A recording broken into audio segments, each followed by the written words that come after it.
that whispered rather than commanded. And though such power held great potential, it also carried with it a sense of unease, for it could not be easily controlled, nor could it be fully understood by those who had not mastered it. She moved among the gods, sharing her knowledge, practicing her craft, and with each act of Seidr, she revealed possibilities that lay beyond the rigid structure of Asgard's rule. Possibilities that some found intriguing, yet others found deeply troubling. For this was a form of power that did not align with the values upon which their authority had been built. The Aesir watched her closely, and as time passed, their unease grew into suspicion, and their suspicion into fear. Not of her as a single being, but of what she represented. A force that could disrupt the order they had worked so hard to establish. A power that could not be easily contained within their system. And so, in a decision that would echo far beyond that moment, they chose to act. They seized Gullveig and brought her before them, not for trial in any formal sense, but for judgment. A judgment shaped not by understanding, but by the need to preserve control. And in that judgment, they chose destruction, casting her into the flames, burning her body in an attempt to erase both her presence and the threat she posed. Yet what followed was something they had not expected. For Gullveig did not remain destroyed. From the ashes, she rose again, her form restored, her presence unchanged, as though the fire had not ended her existence, but only revealed something deeper within it, something that could not be undone by simple force. Again, they cast her into the flames. Again she returned. A third time they burned her, and a third time she rose, unbroken, unchanged, her existence defying the very logic upon which their actions had been based. This repeated act of destruction and rebirth was not merely an event, but a symbol, a manifestation of the fact that some forces cannot be eliminated through violence, that knowledge, once introduced, cannot be undone, and that attempts to suppress what is not fully understood often lead not to resolution, but to escalation. The Vanir, watching from their own realm, saw what had been done, and in Gullveig they recognized something of their own traditions. For Seidr was not foreign to them, but a respected and practiced art, one that they understood and valued, and the treatment of Gullveig by the Aesir was not seen as a justified act, but as an offense, a violation that could not be ignored. What had once been a quiet difference between two groups of gods now became something far more serious, a fracture that widened rapidly as both sides took offense, not merely of the actions taken, but at what those actions represented. A clash not just of power, but of philosophy, of how the world should be understood and governed.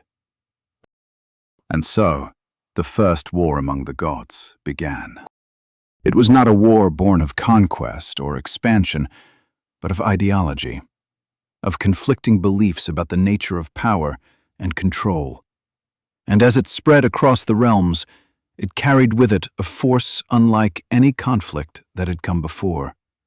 For this was not a struggle between order and chaos, but between two forms of order, each believing itself to be correct, each unwilling to yield. The Aesir, with their strength and structure, met the Vanir with their subtlety and adaptability, and the clash between them reshaped the balance of the cosmos. As weapons were raised, magic was unleashed, and the stability that had once seemed secure was torn apart by the very beings who had helped to create it. In this moment, the Norse myths reveal a deeper truth, that conflict does not arise only from opposition between good and evil, but often from differences in understanding, from the inability to reconcile perspectives, from the refusal to accept that multiple truths can exist within the same world. Gullveig, whether she intended it or not, became the catalyst for this transformation, her presence exposing the fragility of the balance that had existed, her destruction and rebirth demonstrating that not all problems can be solved through force, and her legacy marking the beginning of a new phase in the story of the gods, one defined not by creation alone, but by conflict, by division, and by the realization that even among the divine, unity is never guaranteed. The war that followed the arrival of Gullveig did not erupt in a single moment of chaos, but unfolded gradually, like a storm gathering strength across the horizon. Its presence first felt in tension, in silence, in the subtle shifting of alliances, before finally breaking into open conflict that would shake the very foundations of the cosmos. The Aesir and the Vanir, once separated by distance and difference, now stood in direct opposition. Their clash not merely a contest of strength, but a confrontation between two ways of understanding the world, two visions of power that could no longer exist side by side without resolution. The Aesir, led by Odin, approached the war with the same structure and authority that had defined their rule, organizing their forces, relying on strength, strategy, and the clear assertion of dominance, believing that through discipline and control they could bring the conflict to an end. The Vanir, by contrast, did not meet them in the same way, for their power was less rigid, less bound by formal structure, drawing instead from the deeper currents of nature, from magic that flowed unseen, from an understanding of the world that allowed them to adapt rather than confront directly. And so the battlefield became something unlike any that had existed before. Not a simple clash of armies, but a shifting landscape where strength met subtlety, where direct force collided with hidden influence, where the lines between attack and defense blurred into something far more complex. The Aesir struck with weapons forged by dwarves, with the raw power that had shaped the world itself, while the Vanir responded with Seder, bending perception, altering outcomes, turning the tide of battle in ways that could not always be predicted or understood. The war spread across the realms, its effects reaching far beyond Asgard and Vanaheim, touching Midgard and the lands beyond, as the balance that had once held the cosmos together began to falter. The sky itself seemed to reflect the conflict, its patterns disrupted, its rhythms strained, while the earth bore the marks of battle, as though the very fabric of existence was being tested by the forces that now struggled for dominance. There were victories on both sides, moments where one seemed to gain the upper hand, only for the balance to shift once more, as the other adapted, responded, and countered, ensuring that the war did not move toward a clear conclusion, but instead became a cycle, a repeating pattern of advance and retreat, of action and reaction that threatened to continue without end. Odin, ever the seeker of understanding, began to see what others might not yet have fully grasped, that this war could not be won in the way they had intended, that the Vanir were not an enemy to be defeated entirely, but a force that existed as part of the same world, a force that could not be removed without consequence, because their influence was woven into the very structure of existence itself. The Vanir, too, came to a similar realization, for despite their adaptability and their mastery of subtle power, they could not overcome the Aesir completely, could not impose their way of being upon the entire cosmos without disrupting the balance they themselves valued. And so both sides found themselves in a position where victory, in its simplest form, was impossible. The war had become something else, not a path to domination, but a demonstration of limits. The longer it continued, the clearer it became that the conflict itself was the problem, that the act of opposing one another was weakening both sides, draining their strength, destabilizing the world they both depended upon. And in this realization, the first possibility of peace began to emerge. Not as a sudden decision, but as a gradual understanding that the war, if left unchecked, would lead not to resolution, but to collapse. And so, after a time that cannot be measured in days or years, For the myths do not concern themselves with such details. The Aesir and the Vanir chose to end the conflict, not through defeat, but through agreement. A recognition that coexistence was not merely preferable, but necessary. That the world required both order and adaptability, both structure and flow, if it was to endure.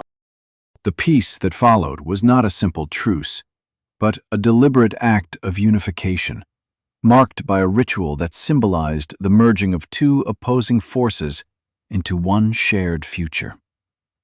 The gods gathered together and spat into a vessel, combining their essence in a single act, a gesture that, though simple, carried profound meaning, representing the willingness to share, to blend, to create something new from what had once been divided. From this mingling of divine essence, a being would soon be formed, one who embodied the wisdom of both sides, though his story would unfold later, as the immediate result of the peace was the exchange of hostages, a practice meant to ensure trust, to bind the two groups together not only in agreement, but in shared responsibility. From the Vanir came Njord, along with his children, Freyr and Freya, figures who would come to play vital roles within Asgard, bringing with them their knowledge of fertility, prosperity, and magic, enriching the Aesir with perspectives they had not previously embraced. In return, the Aesir sent Honir, a figure of noble presence, and Mimir, known for his wisdom, to dwell among the Vanir, a gesture that, though intended to strengthen the bond between them, would carry its own consequences in time. The war ended not with triumph, but with transformation, as two separate groups became one, their differences not erased, but integrated, forming a more complex and more balanced pantheon, one capable of maintaining the world in ways that neither could have achieved alone. Yet the memory of the war remained, not as a wound, but as a lesson, a reminder that even among gods, conflict can arise from misunderstanding, from fear of what is different, from the refusal to accept that power can take many forms, and that true strength lies not in domination, but in the ability to adapt, to learn, and to find balance within difference. In this way, the first war among the gods did not mark a failure of creation, but a necessary stage in its development, a moment where the limits of power were revealed, where the cost of division was understood, and where the foundation for a more unified and resilient world was laid, setting the stage for the events that would follow, and for the stories that would continue to unfold within the ever-changing balance of the cosmos. In the stillness that followed the war, when the echoes of conflict had faded, and the scars left upon the realms began slowly to settle into the fabric of existence, the peace between the Aesir and the Vanir did not arrive as a simple absence of violence, but as something far more deliberate, a conscious act of rebuilding, of redefining what it meant for two opposing forces to exist not as rivals, but as parts of a greater whole. The gods, who had once stood divided by ideology and power, now gathered together not to confront one another, but to understand, to reconcile, and to ensure that the balance they had nearly destroyed would not be so easily threatened again. This peace was marked not by treaties written in words, but by actions that carried deeper symbolic meaning. For the Norse world did not rely on abstract agreements alone, but on gestures that embodied intent, that transformed understanding into something tangible.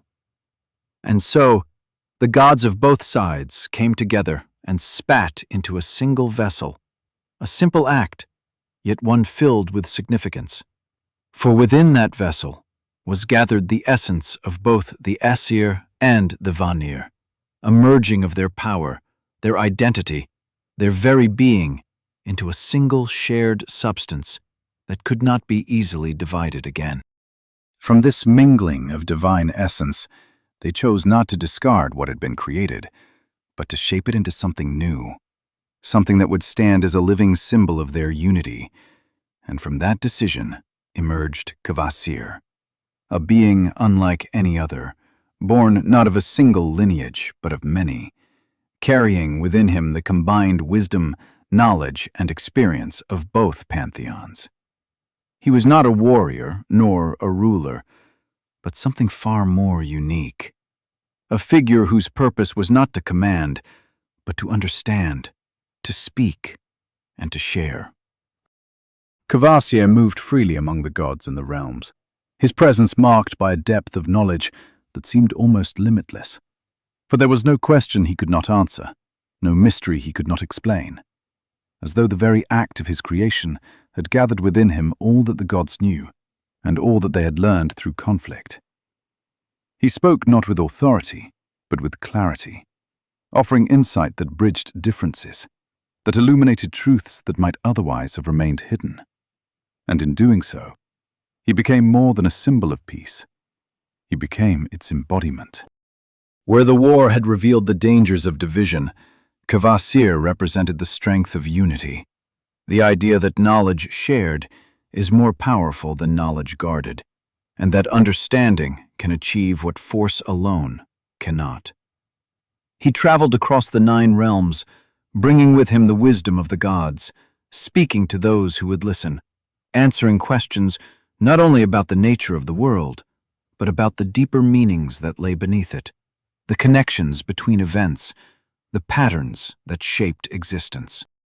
Yet within this peace, there remained the quiet truth that nothing in the Norse cosmos is without its shadow, that even the most harmonious creations carry within them the potential for disruption, for transformation, for endings that lead to new beginnings.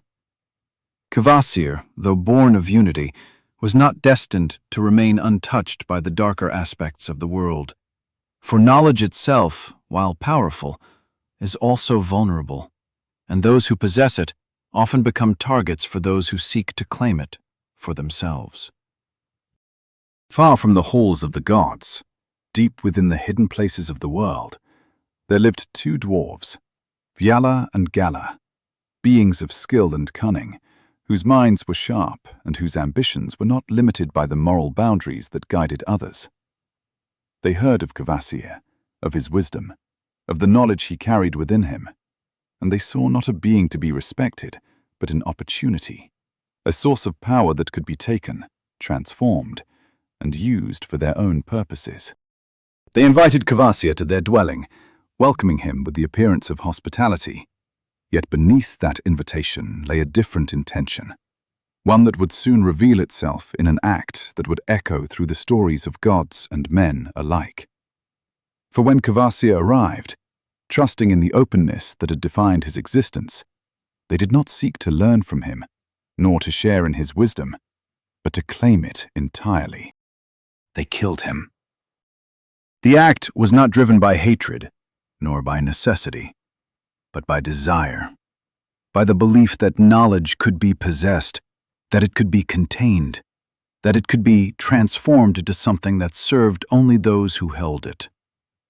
And from his blood, they created something new, something that would carry forward his essence in a different form, one that would shape the future in ways that could not yet be fully understood. But that transformation belongs to the next part of the story. For now, what remains is the understanding that peace, though achieved, is never absolute, that unity, though powerful, is never beyond challenge, and that even the greatest creations, those born from the merging of opposites, exist within a world where change is inevitable, where endings are not failures, but transitions, leading from one form of existence into another. The birth of Kvasir marked the highest point of harmony between the Aesir and the Vanir, a moment where knowledge and unity stood at the center of the cosmos, where the lessons of war had been learned, and where the possibility of a balanced world seemed within reach. Yet within that moment, the seeds of the next transformation had already been planted, waiting only for the right conditions to emerge, to reshape the story once more, as it had done from the very beginning. The death of Kvasir did not echo across the realms with thunder or flame, nor did it summon armies or provoke immediate outrage among the gods. For it took place far from the shining halls of Asgard, hidden deep within the shadowed world of the dwarves, where secrets were often forged alongside treasures, and where knowledge, like metal, could be reshaped into something entirely new. Yet, though the act itself was quiet, its consequences would ripple outward, transforming not only the fate of wisdom, but the very nature of inspiration, of speech, and of the stories that would come to define both gods and men. Fjalar and Galar, the dwarves who had invited Kvasir into their home under the guise of hospitality, did not see themselves as mere murderers, nor did they act with the blind fury that might accompany such a deed, but instead with a cold and deliberate intent. For in Kvasir, they saw not a being to be honored, but a resource to be harnessed, a vessel of knowledge that could be broken apart and remade into something they could control. In their world, where craftsmanship defined existence, even wisdom itself could be treated as material. When they ended his life, they did not allow his blood to spill wastefully into the earth, but collected it carefully, as though preserving something precious, something that must not be lost. And into that blood they mixed honey, transforming it into a substance unlike any that had existed before, a liquid that carried within it the essence of Kvasir's knowledge, yet altered, refined, made into something that could be consumed rather than merely understood. This creation became known as the mead of poetry, a drink of extraordinary power. For those who tasted it were granted not only knowledge, but the ability to express it, to shape words into meaning, to transform thought into speech, and speech into something greater, into poetry, into story, into the kind of language that could inspire, move, and endure beyond the limits of a single lifetime. The dwarves stored this mead within special vessels, hiding it away, guarding it as one would guard a treasure, for they understood its value, though perhaps not its full significance. For what they had created was not simply a tool, but a force that would influence the very fabric of culture, shaping the way stories were told, the way history was remembered, and the way meaning was carried across generations. Yet their actions did not end with Kvasir, nor did they remain hidden forever. For those who commit such acts rarely escape consequence, especially in a world where the boundaries between realms are thin, and where actions, no matter how carefully concealed, eventually find their way into the wider flow of events. The dwarves' story grew darker still when they encountered the giant Gilling and his wife, whose fate would become intertwined with their own in a series of events that revealed not only their cunning, but their cruelty, as deception and violence continued to shape their path, drawing the attention of Gilling's son, Suttungr, who would soon seek revenge for what had been done. When Suttungr confronted them, the dwarves found themselves facing a force they could not outmaneuver so easily. For his strength was matched by his determination, and under threat of death, they offered him the mead as compensation, surrendering their greatest creation in exchange for their lives. In this moment, the mead of poetry passed from those who had made it to one who understood its value in a different way, not as a tool of personal gain, but as something to be protected, controlled, and hidden from those who might misuse it. Suttungr took the mead and entrusted it to his daughter, Gunnlod, placing it within a hidden chamber deep inside a mountain, a place difficult to reach, guarded not only by stone and distance, but by secrecy itself, as though the knowledge contained within the mead required protection not just from enemies, but from the world at large. And so, the essence of Kvasir, once a living being who walked freely among gods and realms, became something else entirely, transformed into a substance that could grant wisdom and poetic power to those who consumed it, yet hidden away, removed from easy access, its influence waiting to be rediscovered, to be claimed, to be brought back into the flow of the world. In this transformation, there lies a deeper truth about knowledge itself, one that the Norse myths express not through philosophy, but through story. That wisdom is not fixed, not contained within a single form, but something that can change, that can be lost and found, that can be shared or stolen, that can inspire or corrupt, depending on how it is used. Kvasir's death was not the end of his influence, but a transition, a shift from presence to essence, from being to becoming, as his knowledge moved from the form of a single individual into something that could be passed from one to another, shaping minds, shaping words, shaping the very way in which the world would be understood and remembered. And though the mead now lay hidden within the mountain, guarded and distant, its story was far from over. For there were those who would seek it, who would recognize its power, and who would not be content to leave it buried in silence. Among them was Odin. Long before the mead of poetry became known among gods and giants as a prize worth seeking, long before its hidden chamber beneath the mountain drew the attention of those who understood its value, there was already one among the Aesir whose desire for knowledge reached far beyond the limits of ordinary understanding. A god who did not rule merely through strength or authority, but through an unending pursuit of wisdom. A pursuit that would lead him to sacrifices few others would dare to make.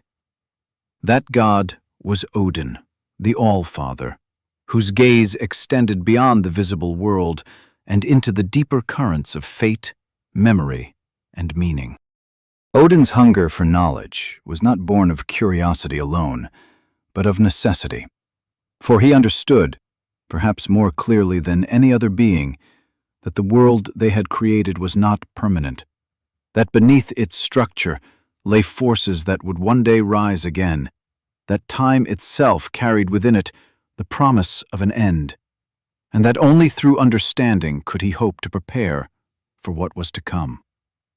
Knowledge, to Odin, was not a luxury, it was survival. It was this understanding that led him to the well of Mimir, one of the deepest and most sacred sources of wisdom in the cosmos, hidden beneath one of the great roots of Yggdrasil, where memory itself was preserved in the still, dark water. Mimir, the keeper of the well, was not a god easily persuaded, nor did he offer his knowledge freely, for what he guarded was not simple information, but insight into the nature of existence, the kind of understanding that could not be given without cost. When Odin came to the well, he did not ask as a ruler, nor did he command as a king, but approached as a seeker, aware that what he desired could not be taken, only earned. And the price that Mimir demanded was not gold nor power, but something far more personal, something that would alter Odin forever. One of his eyes. The demand was not symbolic, but real, a sacrifice that would remove part of his sight in exchange for a deeper vision, a trade between what is seen and what is understood.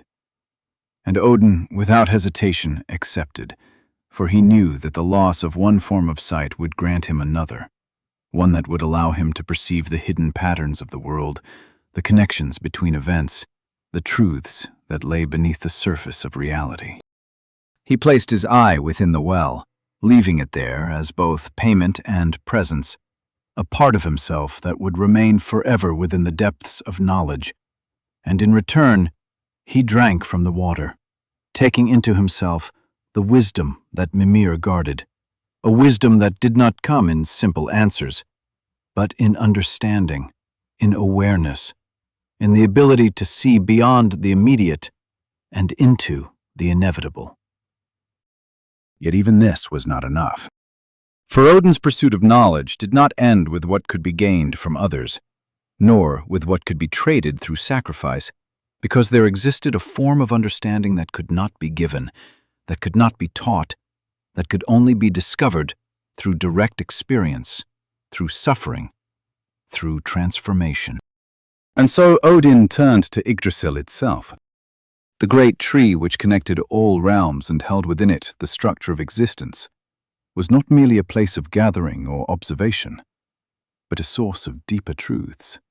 Truths that could only be revealed through an act that mirrored the very nature of the cosmos, where creation and destruction exist side by side.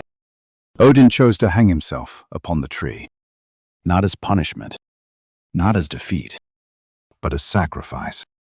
For 9 nights and 9 days he remained there, suspended between life and death, pierced by his own spear, without food, without drink, alone within the vast silence of the cosmos, his body weakening, his awareness fading, as though he had stepped beyond the boundaries of ordinary existence and into something deeper, something more fundamental.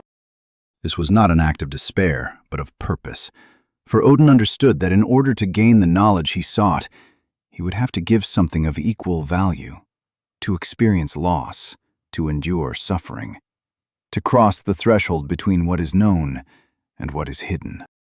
And at the edge of that threshold, as his strength nearly left him, as his connection to the world began to loosen, something revealed itself. The runes. Not symbols in the simple sense, but forces, shapes that carried meaning, power that could influence reality itself. A language not of words, but of existence. Each rune representing a concept, an energy, a truth that could be used to shape the world in subtle yet profound ways. Odin did not learn the runes as one might learn a skill, but discovered them, grasped them from the depths of the unknown, pulling them into himself with the last of his strength, claiming a knowledge that had always been present, yet hidden, waiting for one who was willing to pay the price required to see it. And with that, the sacrifice was complete. He fell from the tree, not as he had been before, but changed, carrying within him a deeper understanding of the world, of fate, of the forces that moved unseen beneath the surface of existence. A knowledge that would guide him in the days to come, as he prepared for events that had not yet unfolded, but which he knew, with quiet certainty, would one day arrive. Odin's journey for wisdom did not make him invincible, nor did it free him from fate, but it gave him something far more valuable, the ability to see, to understand, to act with awareness in a world where ignorance could lead to ruin. And it was this understanding, this relentless pursuit of knowledge, that would soon lead him toward the mead of poetry, toward the hidden treasure born from Kvasir's blood.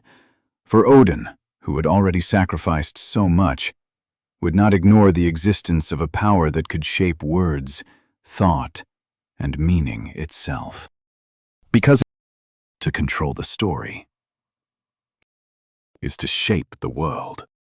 In the wake of wisdom gained through sacrifice, as Odin returned from his trials with knowledge carved deeply into his being, the gods of Asgard found themselves facing a different kind of concern, one not born from ignorance or division, but from awareness, from the growing realization that the world they had built, the vast and powerful, was not secure, not immune to the forces that still lingered beyond its boundaries, waiting, watching, and perhaps preparing for a time when the balance might shift once more. The memory of the war with the Vanir remained fresh, not as a wound, but as a lesson. A reminder that even the gods could be challenged, that even their realm, high above the others, was not beyond reach. And as the giants continued to dwell in Jotunheim, as ancient forces stirred in distant realms, the need for protection became clear. Not out of fear alone, but out of foresight. The understanding that strength must be supported by preparation, if it is to endure.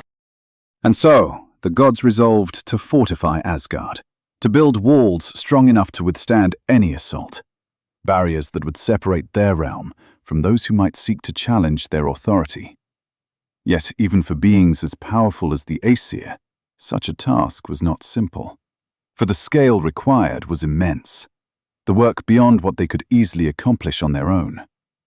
And it was in this moment of need that an unexpected figure appeared. He came not with threat, nor with demand, but with an offer.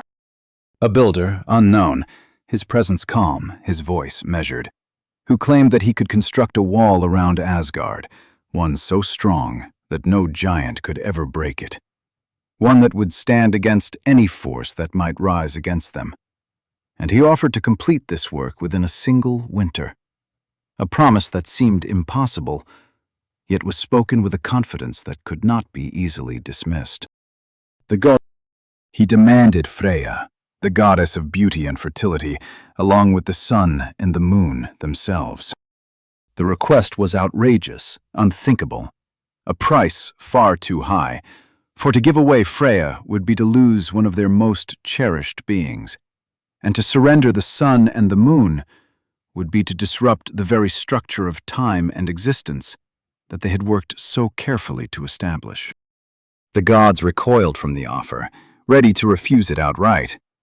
Yet among them stood Loki, whose mind moved differently from the others, whose approach to problems was not bound by the same limits. And he saw in the builder's proposal not only risk, but opportunity.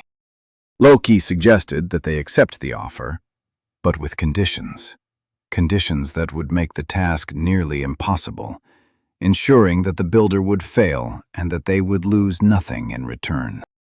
The work must be completed within a single winter. No one could assist him save for his horse, and if he failed to meet the deadline, he would receive nothing. The gods, persuaded by this reasoning, agreed, believing that no builder, no matter how skilled, could complete such a monumental task within the time given. And so the bargain was struck. Yet from the very beginning, it became clear that they had underestimated him. The builder worked with a speed and precision that defied expectation, his strength immense, his skill unmatched, as he lifted massive stones and set them in place with an efficiency that seemed almost unnatural, while his horse, Svaðilfari, proved to be just as remarkable, hauling enormous loads of stone with tireless endurance, allowing the work to progress far faster than the gods had anticipated. Day by day, the wall rose higher, stronger, nearing completion at a pace that left the gods increasingly uneasy, as the reality of their agreement began to settle upon them, as the possibility of failure, of losing Freya, of losing the sun and the moon, became something they could no longer ignore. As the final days of winter approached, the wall stood nearly complete, lacking only the final gate. And in that moment, the truth could no longer be denied. The builder would succeed.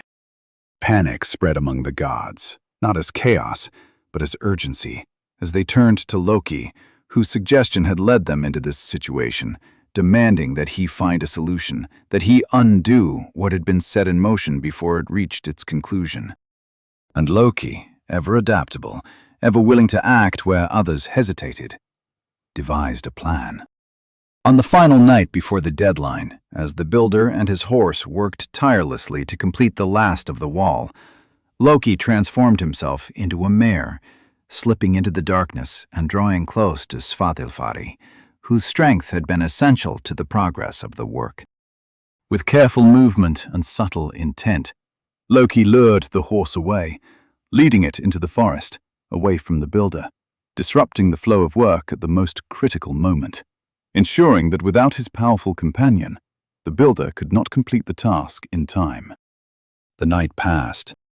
The deadline arrived, and the wall remained unfinished. The builder, realizing what had happened, understood that he had been deceived, that the agreement had not been honored in spirit, and in his anger, his true nature was revealed, for he was no ordinary builder, but a giant in disguise, one who had sought to claim Asgard not through force, but through cunning. Yet his revelation came too late. For Thor, ever the defender of the gods, stepped forward without hesitation, his hammer Mjolnir striking with decisive force, ending the threat before it could grow, ensuring that the wall would remain in the hands of the Aesir, and that the price demanded would never be paid. The crisis passed. Asgard was secured. Yet the consequences of Loki's actions did not end there. For in leading Svadilfari away, in taking the form of a mare, Loki had not merely disrupted the builder's work, but set into motion something unexpected, something that would soon reveal itself in a form that no one could have predicted. Because from that night, Loki would not return unchanged. The consequences of Loki's deception did not reveal themselves immediately, nor did they emerge in a way that the gods could easily foresee. For though the threat of the builder had been eliminated, and the walls of Asgard now stood strong and complete, there remained within the unfolding of events a subtle thread that had yet to reach its end, a thread born from Loki's transformation and the choices he had made in the darkness of that final night. For Loki, who had taken the form of a mare in order to lure away Svadilfari, had not simply played a role and returned unchanged, as he so often did when shifting between forms, but had instead become part of something far more complex. For in leading the great stallion away into the forest, he had remained with him, and from that union, strange, unexpected, and entirely outside the boundaries of what the gods might have imagined, something new was created. Time passed and Loki disappeared from Asgard, his absence noted but not immediately understood, for it was not unusual for him to vanish for periods, pursuing his own purposes, weaving his own schemes, existing at the edges of the gods' structured world. Yet when he returned, it was not as he had left. He brought with him a foal, not an ordinary creature, but one whose very presence seemed to defy expectation. For this was Sleipnir, an 8-legged horse, swift beyond any other, strong beyond comparison, a being that carried within it both the chaos of Loki's nature and the power of Svadilfari, transformed into something that would soon become one of the greatest treasures of the gods. The birth of Sleipnir was not celebrated with ceremony, nor was it treated as a simple event, for it stood as a reminder of the unpredictable nature of Loki himself, of the way in which his actions, though often disruptive, could lead to outcomes that were both unexpected and valuable. The gods, who had once turned to him in desperation, now found themselves once again faced with the consequences of his choices. Yet this time, those consequences took the form of a gift. Loki presented Sleipnir to Odin, and in doing so, he offered not merely a creature, but a companion, a steed unlike any other, whose 8 legs allowed it to move across land, sea, and even the boundaries between realms, with a speed and ease that no ordinary being could match. Sleipnir became Odin's mount, carrying him through the 9 realms, allowing him to travel where others could not, to observe what others could not see, to move between worlds with a freedom that reflected the very nature of the cosmos itself. In Sleipnir, there was a reflection of the Norse understanding of creation, where even the most unusual origins could give rise to something of great importance, where chaos and order were not separate forces, but interconnected, capable of producing outcomes that neither alone could achieve. Yet the story of the wall, the builder, and Loki's transformation did not exist in isolation, for it was part of a larger pattern, one that revealed the ongoing tension between structure and disruption, between the desire to control and the inevitability of change, a pattern that would continue to shape the actions of the gods and the unfolding of their world. The walls of Asgard now stood complete, a symbol of strength and protection, a barrier against the forces that lay beyond. Yet their creation had come at a cost, not in the payment demanded by the builder, but in the realization that even the gods, in their attempts to secure their realm, were not beyond making choices that carried unforeseen consequences. Loki, once again, had proven himself to be both a problem and a solution, a figure whose presence could not be easily dismissed. For though his actions often led to danger, they also brought with them possibilities that no one else could create. He existed at the edge of the god's order, never fully within it, never entirely outside it. A reminder that the world they had built was not fixed, but constantly shifting, constantly influenced by forces that could not be fully controlled. Sleipnir, as Odin's steed, became a symbol of this complexity, a creature born from deception, yet used for purpose, a being that moved freely across the realms, carrying with it the potential for both discovery and change, a reflection of the path that Odin himself followed, as he sought knowledge wherever it might be found, regardless of the cost.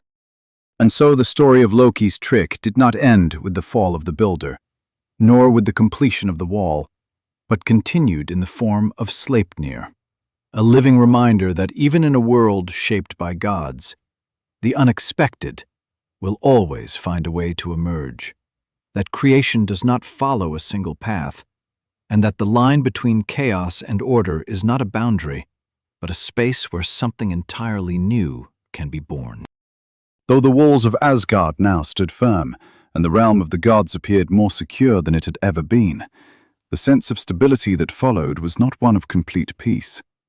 For within that order, there remained a restless energy, a reminder that even in times of calm, change continued to move beneath the surface, often in ways both subtle and sudden. And once again, at the center of such change stood Loki, whose nature could not remain still for long, whose actions, whether born of mischief or intention, would once more set into motion events that would shape the world in lasting ways. It began not with war or threat, but with something almost trivial, a moment of carelessness or curiosity, when Loki, in one of his wandering moods, turned his attention to Sif, the wife of Thor, whose hair was said to shine like gold, not merely in color, but in its association with the harvest, with the fertile fields, with the life that grew and sustained the world of Midgard. In cutting her hair as she slept, Loki committed an act that, though seemingly small, carried deep symbolic weight, for he had taken something that represented growth and abundance and reduced it to absence, disrupting a balance that was more significant than it first appeared. When Thor discovered what had been done, his anger was immediate and overwhelming, not as a measured response, but as a force as powerful as the storms he commanded. For to him, this was not simply a prank, but an offense against his household, against the order that he upheld. And without hesitation, he seized Loki, threatening him with destruction unless he found a way to undo what had been done. Loki, ever aware of the danger he had placed himself in, did not resist, nor did he attempt to escape, but instead promised to make amends, to replace what he had taken with something even greater, something that would restore not only Sif's hair, but the balance that had been disturbed. And in doing so, he set out once more into the deeper realms of the world, seeking those whose skill could match the scale of his promise. He traveled to the domain of the dwarves, those master craftsmen who dwelled beneath the earth, whose ability to shape metal and stone into objects of immense power was unmatched. And there he found the sons of Ivaldi, skilled artisans who listened to his request and agreed to create new hair for Sif, not from ordinary material, but from gold itself, crafted so finely that it would grow like natural hair, restoring her beauty and her connection to the cycles of life. Yet Loki did not stop there, for his mind, always searching for more, saw in this situation an opportunity. And he sought out other dwarves, the brothers Brokkr and Sindri, whose skill rivaled even that of the sons of Ivaldi. And in his characteristic way, he challenged them, claiming that they could not create treasures equal to those already made, a claim that stirred their pride and set the stage for a contest that would produce some of the greatest artifacts the gods would ever possess. The terms were simple, yet severe, for Loki wagered his own head, confident that he could outwit them, even if their craftsmanship proved exceptional. And so the dwarves set to work, their forge blazing, their tools moving with precision, as they shaped raw material into objects that carried within them both beauty and power.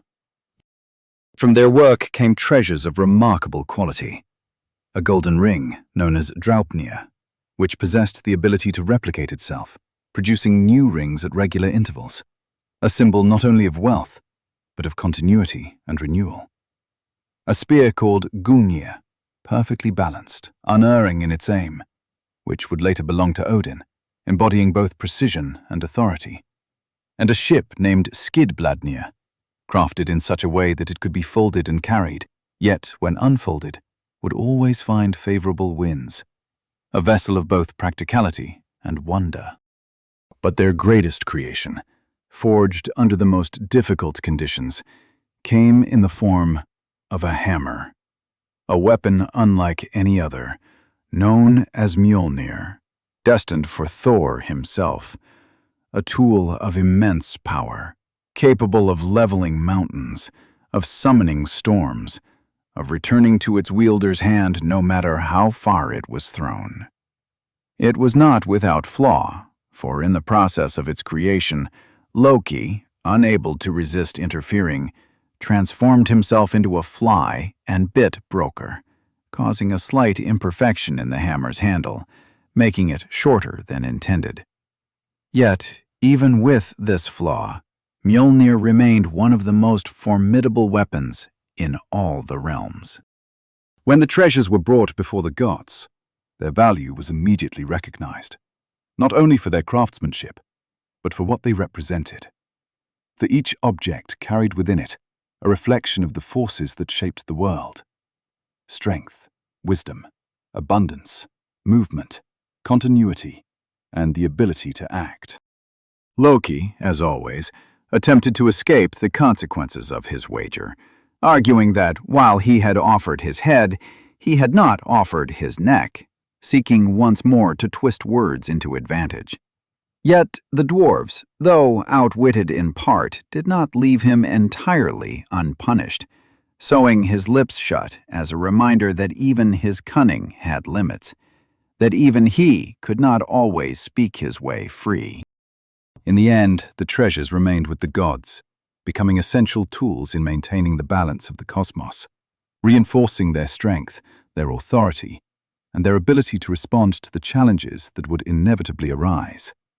While Loki, though once again spared from destruction, carried with him the consequences of his actions, a reminder that even mischief, even disruption, could lead to outcomes that shaped the world in lasting ways.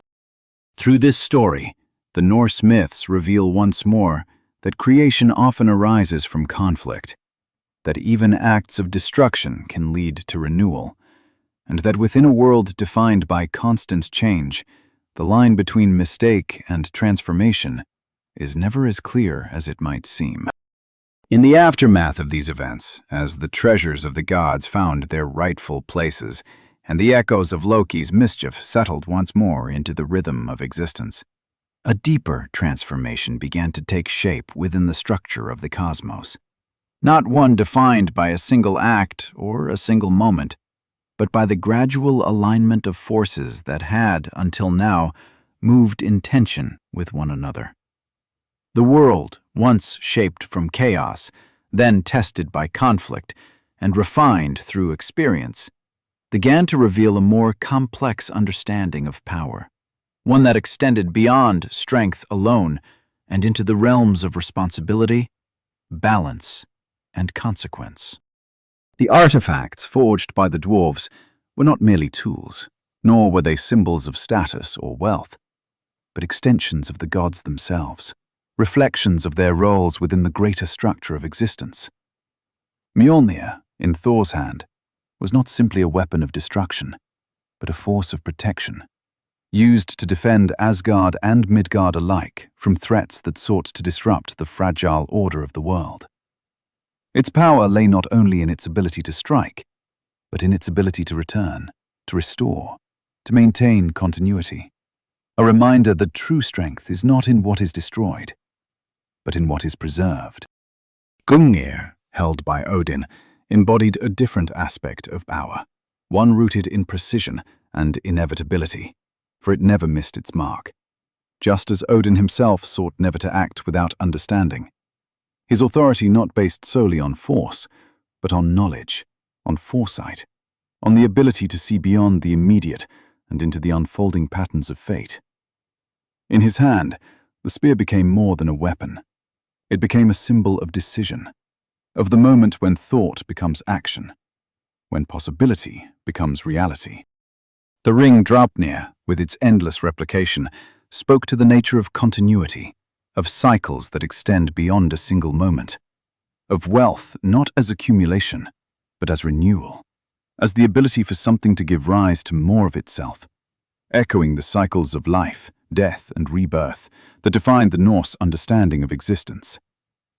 And the ship, Skidbladnir, capable of folding into something small, yet expanding into something vast, reflected the adaptability required to move between realms, to navigate the shifting boundaries of the world, to respond to change without losing direction.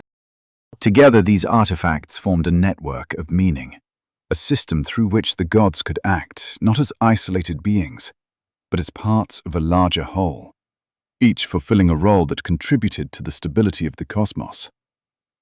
Yet even within this growing sense of order, there remained an undeniable truth, one that the gods themselves could not ignore, that power, no matter how refined, no matter how well understood, is never absolute, never beyond challenge, never free from consequence. Loki, whose actions had led to the creation of these treasures, stood as a constant reminder of this truth.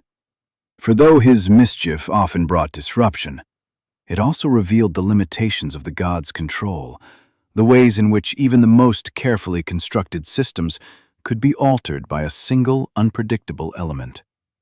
He existed at the boundary between order and chaos, not fully aligned with either, yet essential to both. For without disruption, there could be no adaptation, no growth, no recognition of weakness. The gods, whether they acknowledged it openly or not, had come to rely on this balance, on the interplay between stability and change, between control and unpredictability. For it was this tension that allowed the world to remain dynamic, to evolve, to respond to the forces that acted upon it. Without it, the cosmos would become stagnant, fixed in a state that could not endure the pressures of time and fate. And fate, though not always spoken of directly, remained ever present, woven into the fabric of existence by the Norns, whose quiet work beneath Yggdrasil ensured that every action, every decision, every moment carried within it the weight of consequence. That nothing existed in isolation, that all things were connected through a web of cause and effect that extended beyond the awareness of even the gods. This understanding did not bring comfort, nor did it grant certainty, but it provided something more valuable, a framework through which the world could be understood, a recognition that power is not defined by dominance alone, but by the ability to maintain balance, to act with awareness, to accept that even the strongest forces must operate within limits. As Asgard stood secure behind its walls, as the realms continued to turn within the branches of Yggdrasil, and as the cycles of time moved steadily forward, the gods found themselves not at the end of their journey, but at a point of reflection, where the lessons of creation, conflict, and transformation began to converge into a deeper understanding of what it meant to rule, to protect, and to exist within a world that was never truly at rest. For the Norse cosmos, as it revealed itself through these stories, was not a place of perfect order, but of constant negotiation, where power and responsibility were inseparable, where every gain carried a cost, and where the balance that sustained existence was not given, but maintained through effort, through awareness, and through the acceptance that even the gods were part of something greater than themselves. And beneath it all, unseen yet undeniable, the threads of fate continued to tighten, drawing the world slowly, steadily, toward a future that had not yet arrived, but whose presence could already be felt in the quiet spaces between events, in the subtle shifts of the cosmos, in the knowledge that no matter how strong the present might seem, change was inevitable, and with it, the unfolding of what was yet to come. Though the world now stood in a state that might, at a glance, be mistaken for stability, with the gods secure in Asgard, the realms bound together through Yggdrasil, and the cycles of time moving with a steady and familiar rhythm, there remained beneath this surface an undercurrent of unease, a quiet tension that could not be dismissed. For in the Norse understanding of existence, peace is never permanent, and even the most carefully maintained balance carries within it the certainty of eventual change. This tension did not announce itself with sudden catastrophe, nor did it reveal its full nature all at once, but instead appeared in subtle signs, in small disturbances that, taken alone, might seem insignificant, yet together formed a pattern that could not be ignored by those who understood how to read the world. The Norns, who continued their work beneath the roots of Yggdrasil, did not speak of these changes, nor did they attempt to alter them, for their role was not to prevent fate, but to shape it, to ensure that what was to come would unfold as it must. High in the sky, the wolves, Skoll and Hati, who had long chased the sun and the moon across the heavens, seemed to draw closer with each passing cycle, their pursuit growing more relentless, their presence more immediate, as though the distance between them and their prey was slowly diminishing. What had once been a symbolic chase, a reflection of motion and time, now began to feel more like a countdown, a movement toward an inevitable moment when the chase would end and the balance it sustained would be broken. Beneath the surface of the world, at the roots of Yggdrasil, the gnawing of Nidhogg grew more persistent, more aggressive, as though the forces of decay had begun to assert themselves with greater urgency, testing the strength of the tree, probing for weaknesses, wearing away at the foundations that held the realms together. The Norns continued to tend the roots, to pour water and clay to preserve them, yet even their efforts could not erase the fact that the damage was real, that the tree, though enduring, was not immune to the passage of time. The creatures that lived within Yggdrasil moved as they always had, the eagle watching from above, Ratatoska carrying his messages, the stags feeding upon the leaves. Yet there was a subtle shift in their presence, a sense that their roles, though unchanged, were now part of something larger, something that was building toward a moment yet to come, a convergence of forces that would one day break the balance they helped to maintain. Among the gods, too, there were signs, though they were not always spoken of openly, for even beings of such power could not entirely escape the awareness of what lay ahead. Odin, whose pursuit of knowledge had granted him glimpses of the future, carried within him a quiet understanding that the world they had built was not eternal, that beneath the order they had established lay a destiny that could not be avoided, a series of events that would one day unfold, regardless of their efforts to delay or prepare for them. He did not speak of it often, nor did he allow it to weaken his resolve, but it shaped his actions, his decisions, his relentless search for knowledge, as though each piece of understanding he gained might offer some advantage, some way to face what was coming with greater clarity, even if it could not be prevented. Thor, too, felt the weight of this growing tension, though in a different way. For where Odin sought understanding, Thor embodied action, strength, protection, and he continued to defend the realms, to confront threats as they arose, to maintain the boundaries that kept chaos at bay.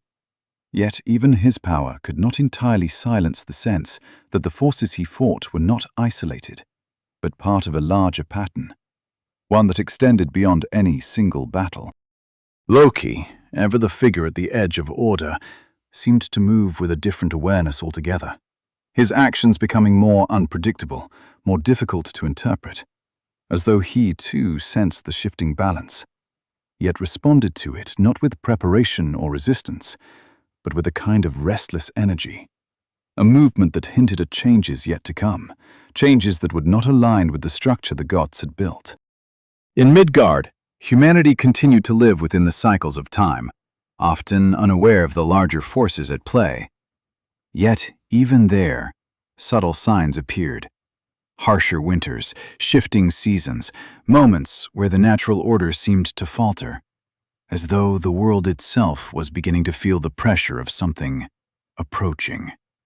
Something that would one day reach beyond the realms of gods and giants and touch all of existence. The Norse myths do not present these signs as isolated events, but as part of a growing pattern, a slow and steady movement toward a future that has already been written, not in detail, but in certainty. For fate, in this worldview, is not something that can be escaped, only understood, only faced.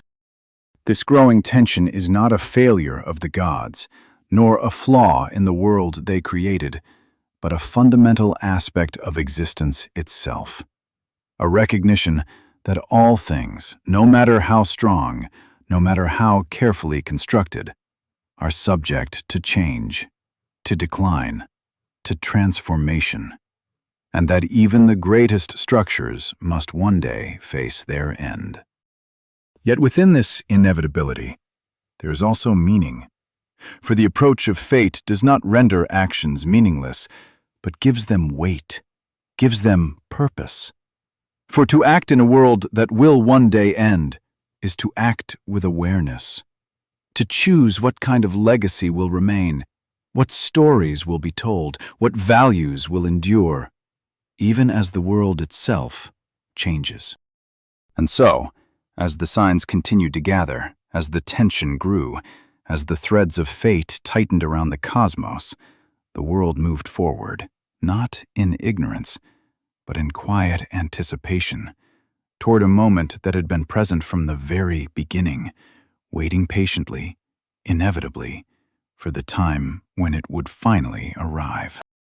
As the signs gathered, and the tension that had long lingered beneath the surface of the world grew heavier with each passing cycle, the shape of what was to come began to emerge, not suddenly, not with a single event that shattered the balance all at once, but as a slow and inevitable unfolding, a culmination of everything that had been set in motion since the very beginning, since the moment when fire met ice in the void of Ginnungagap, and existence itself first took form. The Norse understanding of the end was never one of sudden annihilation, but of culmination, of a point at which all threads converge, where the forces of creation and destruction, of order and chaos, of life and death, meet in a final and defining moment.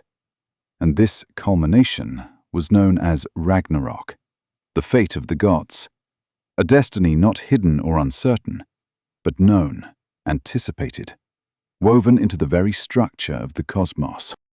The first signs would not be subtle, for they would touch every realm, every being, every aspect of existence, as the cycles of time began to falter, as the seasons lost their rhythm, and as the world entered a long and bitter winter known as Fimbul Winter, a season without end, where snow would fall endlessly, where cold would grip the land with unrelenting force, and where the warmth of summer would not return, marking the breakdown of the natural order that had sustained life for so long.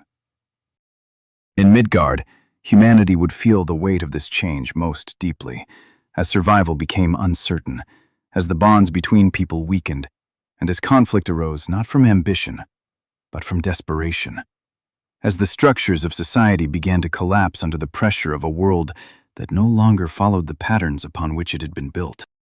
In the heavens, the wolves Skurl and Hati would finally catch their prey, devouring the sun and the moon, plunging the world into darkness. A darkness not of night, but of absence, where light itself was no longer present to define the passage of time. where the sky, once a source of guidance and rhythm, became an empty and silent void. The earth itself would tremble, shaken by forces that had long been restrained, as mountains would crack, as the ground would split, and from those fractures would emerge beings that had been bound until that moment. Among them, the great wolf Fenrir, whose strength could no longer be contained, whose chains would break under the strain of time, allowing him to move freely, a force of destruction that had been foretold since his birth. From the depths of the sea would rise Jormungandr, the great serpent that encircled the world, emerging from the waters that had once been calm, bringing with him waves that would crash against the land with devastating force, as though the very oceans, formed from Ymir's blood, had turned against the world that had been built upon them. From Muspelheim would come Surtur, the fire giant who had stood at the edge of existence since the beginning, his flaming sword blazing as he led the forces of fire into the final conflict, his presence marking the return of the element that had first given life to the world, now come to reclaim it. The realms themselves would no longer remain separate, as the boundaries that had once held them apart would break, allowing the forces of chaos to move freely, converging upon the battlefield where the final struggle would take place, a place known as Vigrid, where gods, giants, and all beings would gather for the last confrontation. Odin would face Fenrir, meeting the destiny he had long foreseen, while Thor would confront Jormungandr, their battle ending in mutual destruction, as the protector of Midgard fell alongside the serpent he had long opposed. Freyr would stand against Surtur, yet without his sword he would fall, and the forces of fire would continue their advance, consuming all that stood before them. Even the great structures of the world would not endure, for Yggdrasil itself would tremble, its roots shaken, its branches quivering under the weight of the events unfolding around it, as though the very foundation of existence was being tested, stretched to its limits by the forces that had always existed within it. And yet, within this destruction, there lies not only an ending, but a transformation. For the Norse vision of Ragnarok is not one of final extinction, but of renewal, of the idea that from the ashes of what has been destroyed, something new will emerge.